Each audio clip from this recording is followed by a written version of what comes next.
A hello to you all, and I hope you are all in good health.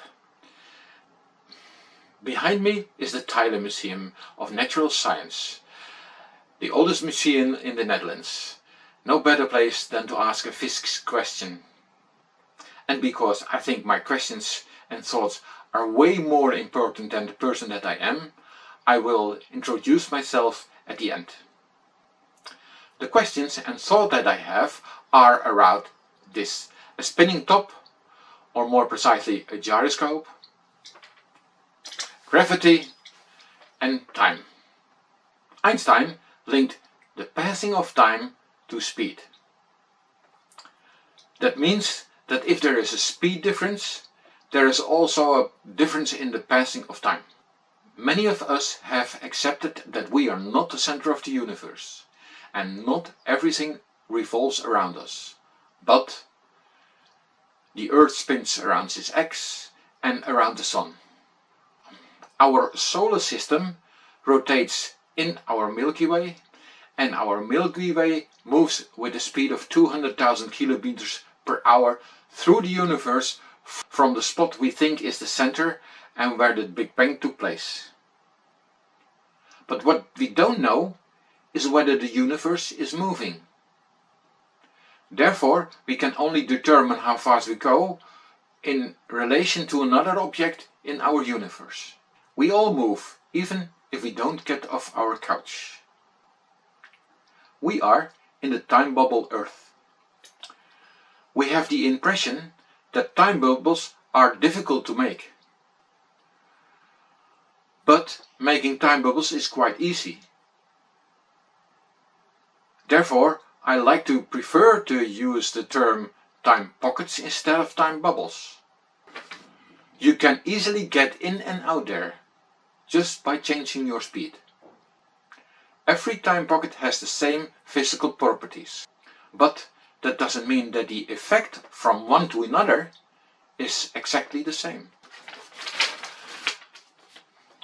Because time progress differences are so small at small speeds differences, it has probably been thought of that forces acting from one time pocket to another deviates as little. That may be true, but it doesn't have to be so, and I like to be sure. With rectilinear movements we know a phenomenon called air resistance, but that could also be partly time friction. For rotating objects, the time pocket may be the best explanation for its unusual movements. Towards the center of the X there is less speed, and there could also be time pocket gradient. We don't know how big time pockets are, and what the transitions are like, and how forces act from one to another.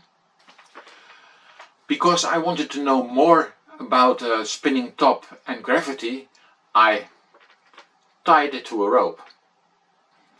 With the swinging spin top, a considerable difference is noticeable between the stationary and the rotating state. I could have shown you this, but it's better that you try it yourself. Nowadays, everything can be animated realistically. The pendulum time is considerably shorter at the rotating state. The spinning of the rope was expected due to the resistance of the bearings. I also noticed that the center of gravity of the rotating spinning top was not always straight under the rope. It seems that if the action of gravity is slowed down or dampened. For the behavior of the spinning top, this is the best explanation that I could find or think of. Realizing that the passing of time at different speeds is different was a revelation, however small. Time friction is to be expected between different time pockets. There is a time progress change. If this approach is correct, there will be unprecedented possibilities, but also many questions that need to be answered. Therefore, I'm seeking your help. With you I might get the right answers. There are proofs that need to be done and a formula needs to be drawn up. When doing tests, you have to take in account your location, because it's already known that gravity differs at the equator and poles. There may be also a difference when the tests are done at noon or midnight. So, who can do one or more of the following tests? By capturing the acceleration of gravity of a falling spinning top with different rotational speeds and different masses. By accurately measuring the time on a rotating disk, close to the center, halfway the disk and at the edge of the disk. Time difference measuring may take a long time. It depends on the rotational speed you have. Maybe the tests can give the answers to the next questions. How big is a time pocket? How do forces from one time pocket act to another?